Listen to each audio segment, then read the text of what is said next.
Hello everybody, this is Josh Bycer from GameWisdom.com. Welcome to today's Critical Thought. First, thank you to 669 subscribers here on YouTube. We actually broke 671 earlier in the day, but sadly we lost a few subscribers between then and when I recorded this. Our topic today is going to be a really good one, and it's going to be the first of most likely several parts looking at digital goods. The buying, selling, trading of goods have become very big deals for consumers, developers, and even gambling agencies alike. There's been recent news of YouTubers caught doing their own gambling rings around like CSGO and FIFA, and we'll probably hear more about this in the coming months. It's a topic that we really can't do justice in one critical thought because there's several details about it. And for this one, I figure we're going to start at the beginning and talk about why there is a market for digital goods. Now, obviously when we talk about digital goods, we're referring to anything that can essentially be added to a character or change how they appear or even function in a game. Everything from hats in Team Fortress, custom skins in League of Legends, the weapon skins in Payday 2, so many free-to-play and social games with their own items. And it has become a very big and lucrative business for developers. It's also become a very big cash drain for consumers. Now, while these stories have been in the popular news lately, the act of buying and selling digital goods has been going on since the 90s, especially with the MMO genre. And I talked to a few people and my own opinions on this about why the MMO really was the first genre to take with digital good buying and selling. And I think it has to do with several reasons. The first one is the MMO was really the first one to give persistence to your game and to your characters. In most video games, you play it, you turn it off, and things get wiped back, you're back to square one the next day. With the MMO genre, now you have a character or a build or whatever that can last days, weeks, months, even years of playing. And that investment is a very big part of this, and we'll come back to that in a few minutes. The other part of this is the prestige factor. With MMOs especially, it's not just you playing a game by yourself, or again, you're playing with 100 people who all look alike, in terms of their character models, that is. With the MMOs and with these persistent elements, you're now given a chance to show off and essentially try to stand out from the crowd. And designers have been using that as a major form of progression for years now. Name an MMO, and chances are you start out wearing, very drab clothing, the clothes off your back kind of thing. And then when you hit the max level, you're basically decked out in massive armor, and there's most likely heavy metal music playing in the background. And that's a major point. It's supposed to show your progression from start, middle, finish. And you get new powers, but it's the aesthetic side that really helps. Because it's not just, you throwing a fireball that does more damage, it's you standing there in your majestic gear with glowing effects all about you. And that makes a statement. And it makes a statement for you that you get to feel better or different than the other players. And for them, it gives them that sense of, oh, this person has all this stuff, let me play and maybe someday I'll get there. And then the third major factor, and this one could be up for the debate, and it's kind of interesting, and that is breaking the normal routine. As you know, MMOs and competitive-like games are built around the same experience. Your first match in Call of Duty is going to be the same as your 50th, your 100th, your 500th, you name it. Same goes for Overwatch, same goes for Counter-Strike.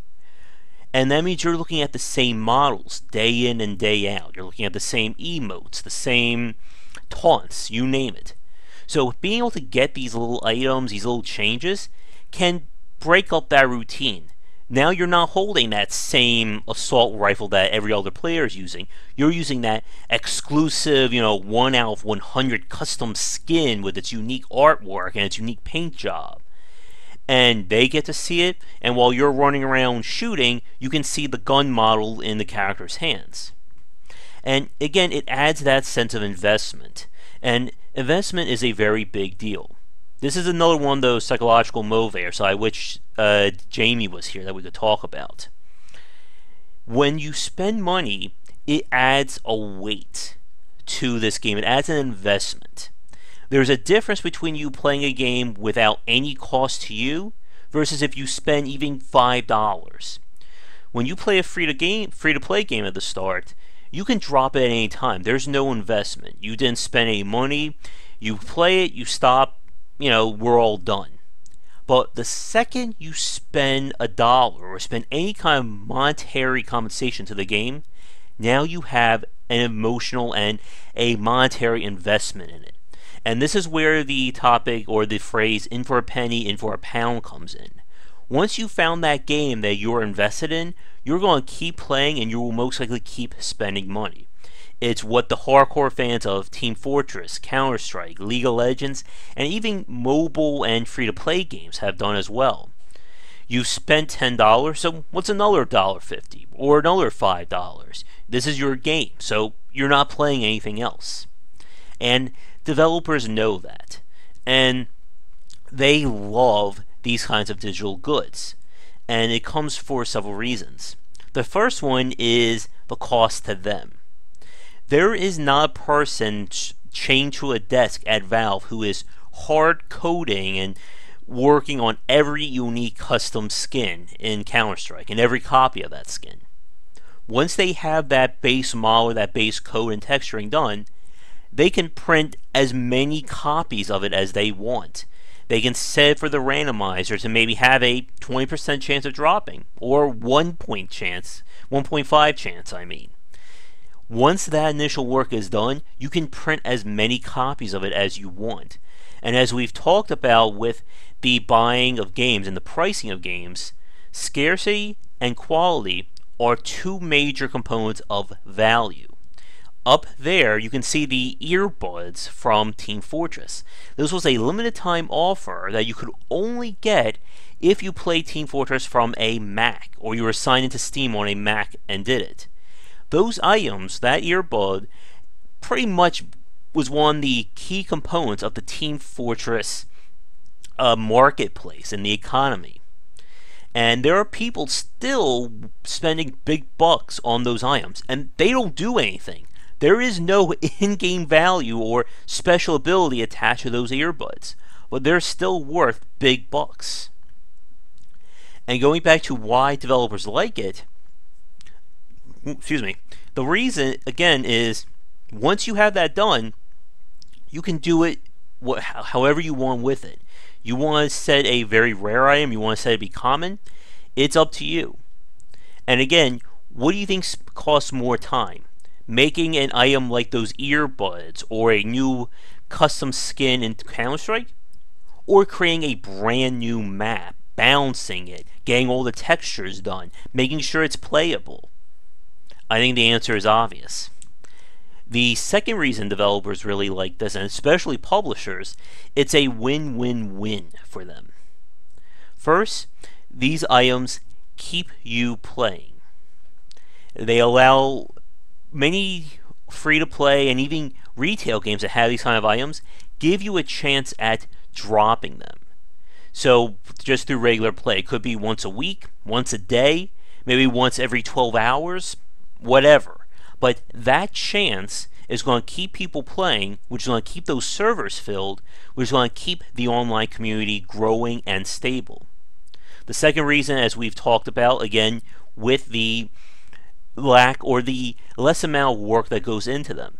Again, it takes a lot of time and money to make new levels, new game modes, and especially a new game. But making a new skin or new costume, that is far less time.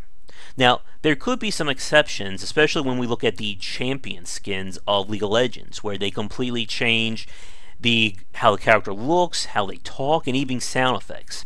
That has more work to it, and of course they charge a higher value for it. Now, the other reason developers and publishers like this is basically the player is going to be forced to pay. And that means either pay through playing or paying in the literal sense with money. As we talked about, Valve did a conference or a presentation talking about the two values that players assign to a game, whether it's the time value or the money.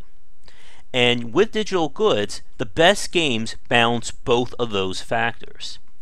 As I just said with the timers and having items drop, that's going to keep people playing if they value their money more than their time. They're still paying, it's just not in the monetary sense. But then you have the store or the marketplace where someone can say, that super expensive rare item for $200, I want, here's my credit card. And they're paying through the monetary sense. And the third reason why developers and publishers like this is it goes back to the games as a service. It allows them to greatly extend a game. You can add a new item once a month, once a week. Hell, if you're good, you could add one, once a day, just with slight variations. And you're growing this market, you're growing this economy that if it takes off, as with Team Fortress or even Second Life, it can sustain a game for who knows how long. And we are approaching 12 minutes into this critical thought, and we're not even done talking about even this basic topic. I'm going to try and wrap things up in the next few minutes, but I can't promise that. What makes these digital goods a major factor, and what calls into the questions of ethics when it comes to this, is that developers know that this is working. Maybe in the 90s with EverQuest and the earlier MMOs, it was still new. But in today's market, especially with Steam's marketplace and stuff like that, developers know about attaching these values to the items and using that to condition players to keep playing and spending money. It's going to probably come back to a discussion when we talk about gambling with these goods in upcoming critical thought. But at this point, Blizzard, Valve, and any number of other developers, they can't play dumb and say, how was I supposed to know people were gambling with my rare one-of-a-kind item that you can only get once a week? I'm sorry, you can only get on Valentine's Day every other year. And Blizzard is very devious about this. And it's clever, but at the same time, it's super devious. Not only do they have exclusive digital goods in their collectors or special editions or whatever kind of edition you want to call it, but they even sell exclusive one-of-a-kind items with their BlizzCon tickets. So when you buy the ticket to their annual conference, you not only get to go there and hang out, but you'll get one-of-a-kind items for Diablo, World of Warcraft, Overwatch, and the best part, and this is what is so devious, every time there's a new Blizzard game, you know they're going to bring it into this fold. So the next collector's edition, I will bet you, there will be an exclusive item for Overwatch. For whatever the next one is from Blizzard, as long as Overwatch is still available or still making the money, they will do that. And it just continues to grow this brand. And that is the power of these digital goods. Even though a lot of them literally serve no in-game value, the player can still attach a value, whether, again, it's for a prestige point of view, to show off, or to simply just, break up the normal routine of the game, and that item can become big money. And for those of you watching this, more of the casual side, or who don't really delve into it, there is serious money involved with this. We're talking items worth hundreds of dollars. As I said earlier, there are gambling rings dedicated to these items and buying and selling and trading them. And it has become a very big deal, and it's becoming a growing ethical concern. But we're approaching 15 minutes, and again, this is not a topic we're going to solve today. So we're going to wrap up today's critical thought here. If you have any questions or comments, be sure to leave them below. Check out our Patreon campaign.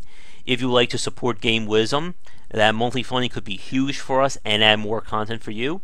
And that's going to do it. So once again, I'm Josh Bycer from GameWisdom.com. Hope you enjoy the critical thought. I will see you all tomorrow with another one. It may not be about the digital good ones, but again, this is a topic we're not done talking about. So who knows how many parts we have left to talk, but that'll be for another time. So have a great day, folks. I'll see you all then. Thanks for watching the video, everybody. If you enjoyed it, be sure to like and subscribe to the channel. Leave a comment, of course, share your friends. It always helps out. Check out game-wisdom.com, where I examine the art and science of games. You can follow me on Twitch and Twitter under GW Bycer for the latest updates of new content. And be sure to check out our Patreon campaign. You can find us on Patreon under Game Wisdom if you would like to donate and help contribute to keeping Game Wisdom going. Your donations can not only give us the monthly funding we need to keep supporting ourselves, but if we can hit some goals, it will mean more great content for you, and there are some nifty little rewards there as well. Thanks for watching this video, and be sure to tune into the next one real soon.